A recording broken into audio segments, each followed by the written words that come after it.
मैं साहिल बागला बेसिकली फाजिलका से हूँ and currently residing in Mohali. I am working in cyber security and ethical hacking field from last many years. अब question ये arise हो जाता है, एथिकल हैकिंग है क्या है? तो जिस तरह हैकर हैक करता है उसी तरह एथिकल हैकिंग एक अलग से एक टर्मिनोलॉजी यूज करी जाती है। उसी तरह एथिकल हैकिंग एक टर्मिनोलॉजी यूज करी जाती है कि जो हैकर है वो हैक कैसे करेगा, आपको ये पता होना चाहिए और उस चीज को आपको समझना है। उसी को ही एथिकल हैकिंग बोला जाता है कि अगर आपके पास परमिशन है, फॉर एग्जांपल इनकी साइट है, ये मुझे परमिशन देते हैं कि मेरी साइट को आप चेक करके बताओ ये हैक तो नहीं होती।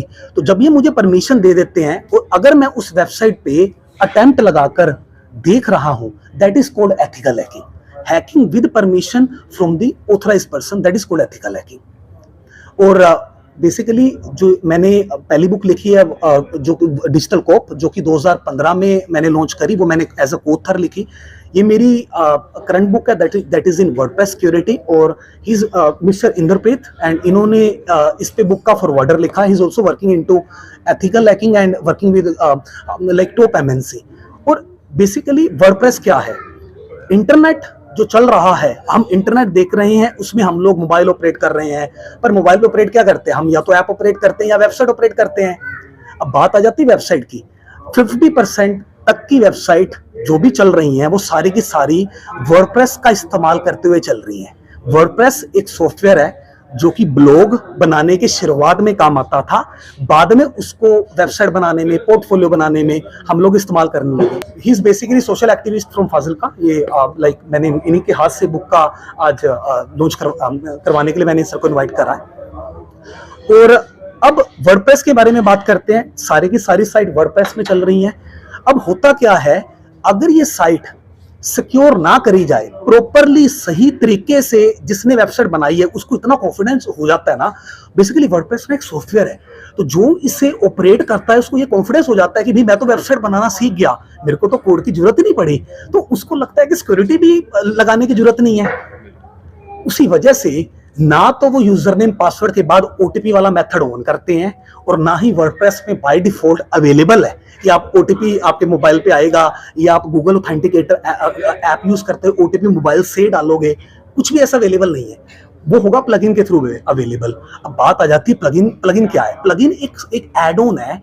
जिस तरह एक नया व्हीकल खरीदने के बाद हम उसके ऊपर एक्सेसरी लगवाते हैं, एक स्मार्टफोन खरीदने के बाद एंड्रॉइड फोन हम उसमें प्ले स्टोर से ऐप डालते हैं, उसी तरह वर्डप्रेस में थर्ड पार्टी प्लगइन डाले जाते हैं। और जो थर्ड पार्टी हम लोग प्लगइन डाल रहे हैं उसमें से वो प्लगइन दो जगह पे अवेलेबल होते हैं। एक तो वर्डप्रेस की खुद की रिपोजिटरी पे और एक ओपन में। अगर आपने ओपन वाला प्लगइन डाला तो आपकी साइट हैक होने की चांसेस बढ़ जाएंगे, क्योंकि उसका कोड कभी भी अपडेट हो सकता है। आपको पता नहीं होगा कि वो सिक्योर कोड है कि नहीं है, आपकी साइट हैक हो जाएगी। तो मैं इसमें पिछले आप लेके चलो कि कोरोना समय से मैं वर्डप्रेस सिक्योरिटी में वर्क कर रहा हूँ। उससे पहले मैं ज़्यादा साइबर सिक्योरिटी एजुकेशन में था, एथिकल हैकिंग लाइक सर्विसेज में था। लेकिन कोरोना के बाद मैंने वर्डप्रेस सिक्योरिटी में वर्क करना शुरू करा। काफ़ी ज़्यादा कर तो मैं पहले से ही रहा था। मेरी पिछले 10 साल से लेके अब चलो 2010 से मैं वर्क कर रहा हूँ, तब से मैं वर्डप्रेस साइट ऑपरेट कर रहा हूँ, सिक्योर कर रहा हूँ। लेकिन कोरोना समय पे मैंने लाइक वर्डप्रेस साइट सिक्योर करनी शुरू कर दी बहुत ज़्यादा तादाद में, क्योंकि और कोई काम तो तब था नहीं, सेमिनार वगैरह देने का बाहर और बच्चों को पढ़ाने का फिजिकली। तो मुझे इसमें पैशन भी है मेरा। जब मैंने बेसिकली साइबर सिक्योरिटी मेरा पैशन था, जब मैंने इसमें वर्क करना शुरू करा मुझे बहुत ज़्यादा ये अच्छा लगा कि मैं पिछले 10 साल में जो अपनी साइट्स के अंदर वायरसेस वगैरह निकाल रहा हूँ, मालवेयर निकाल रहा हूँ, सिक्योरिटी इंप्लीमेंट कर रहा हूँ, वही चीज़ जब मुझे क्लाइंट के साइट्स में करने का मौका मिल रहा था और बड़ी तादाद में मिल रहा था, तो मुझे वो मेरा पैशन लगा और मैं उसमें लग पड़ा। मैंने उसको आगे कंटिन्यू करा और सबसे बड़ी बात पता क्या आई, मैं इतना कुछ सीख गया उसमें। मेरे को दिमाग में बस एक ही बात थी, आधा इंटरनेट वर्डप्रेस पे चल रहा है, मेरा मिशन है सारी साइट सिक्योर करना। लेकिन मैं एक अकेला, अगर मैं 100 बंदों की टीम भी हायर कर लूं, 200 बंदों की टीम भी हायर कर लूं, 1000 बंदों की टीम भी हायर कर लूं, लेकिन मैं 800 मिलियन साइट सिक्योर नहीं कर सकता। और जो मेथड है वो मेरे पास ही है।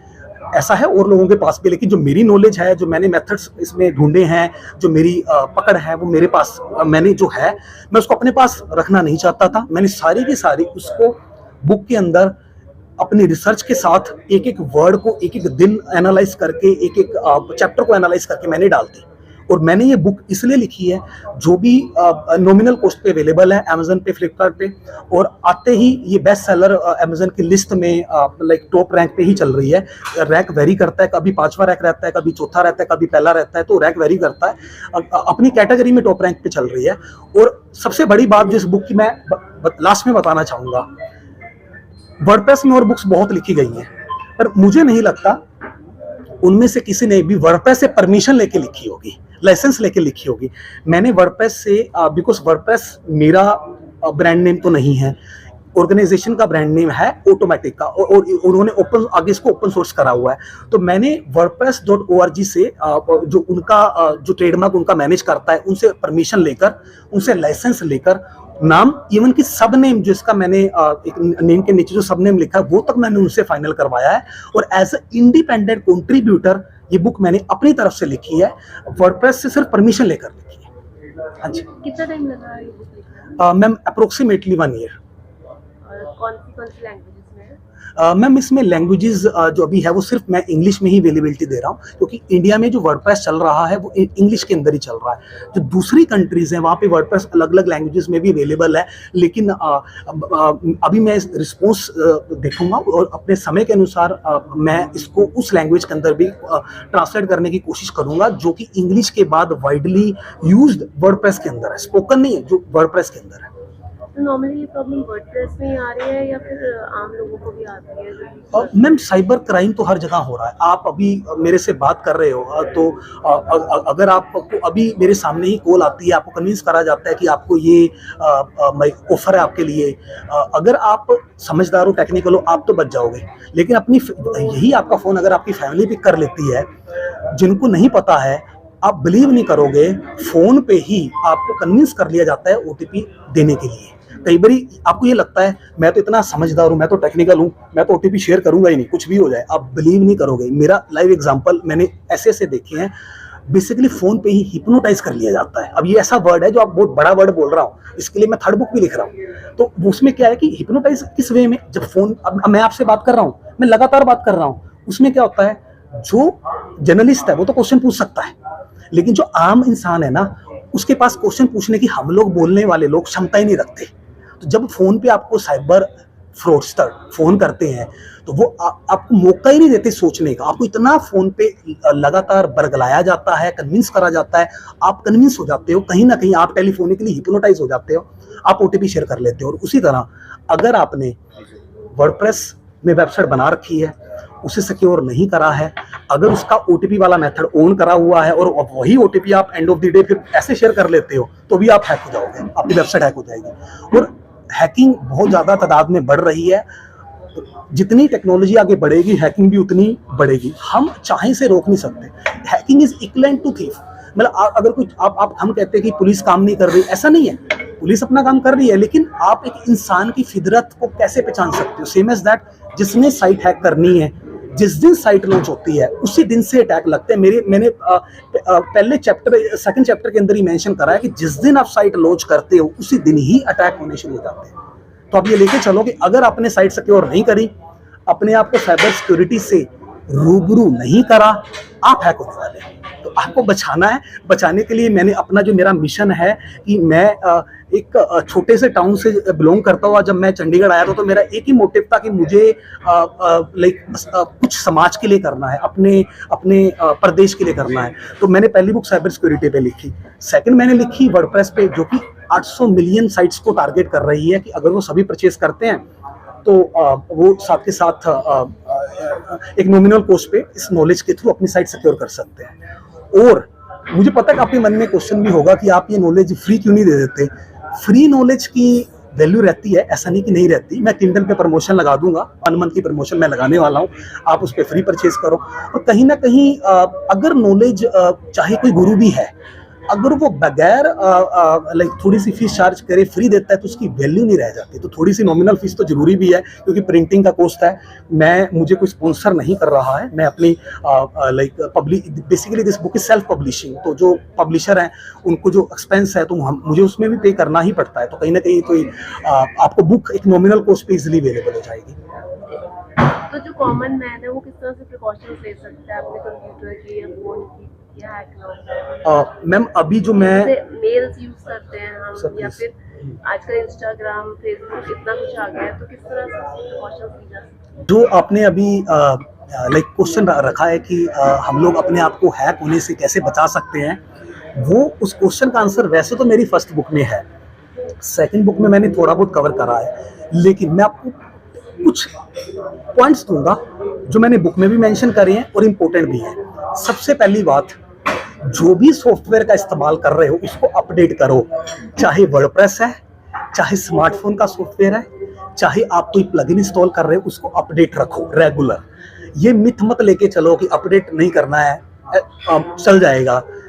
उसके बाद जिस कंप्यूटर का इस्तेमाल कर रहे हो, जिससे वर्डप्रेस की साइट ऑपरेट करते हो या आप अपना बैंकिंग ट्रांजैक्शंस करते हो, उसके अंदर एंटीवायरस प्रॉपरली डालकर रखो। मैंने एंटीवायरस बुक में रिकमेंड भी करा है, पहली बुक में भी रिकमेंड करा था, इसमें भी रिकमेंड करा है, that is Kaspersky. And third आपके लिए इंपॉर्टेंट है, पब्लिक वाईफाई का इस्तेमाल कम से कम करो, क्योंकि पब्लिक वाईफाई में बैठोगे तो हैकर होने के चांसेस उसमें हैं।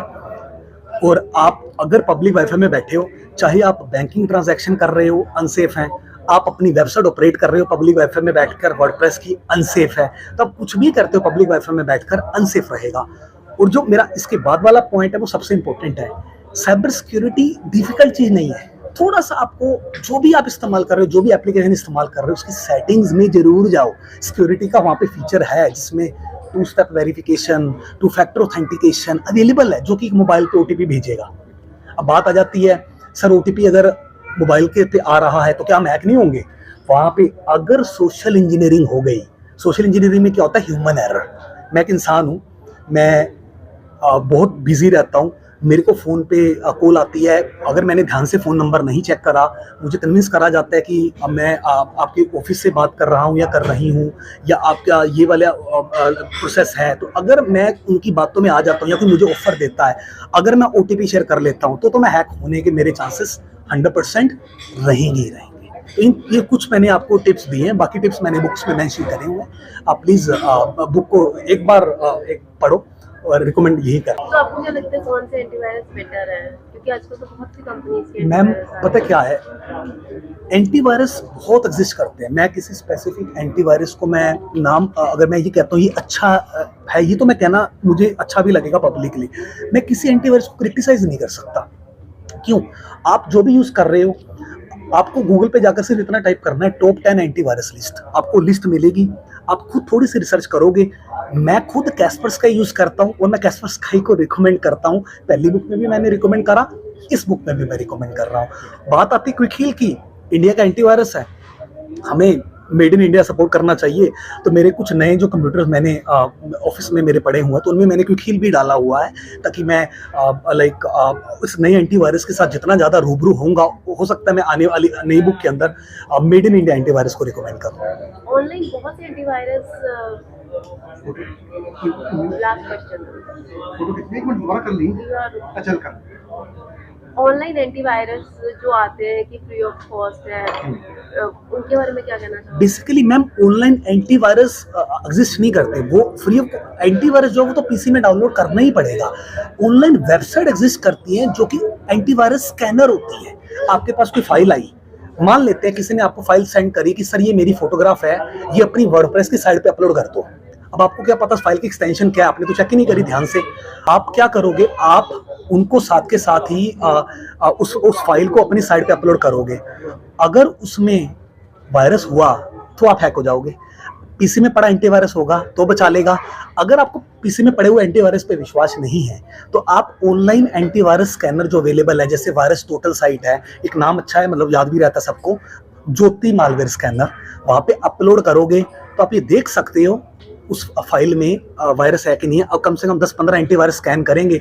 अगर 10 कह रहे हैं मालवेयर है, तो भाई प्रोबेबिलिटी मतलब प्रोबेबिलिटी जहाँ पे ज़्यादा है उनकी बात तो माननी पड़ेगी।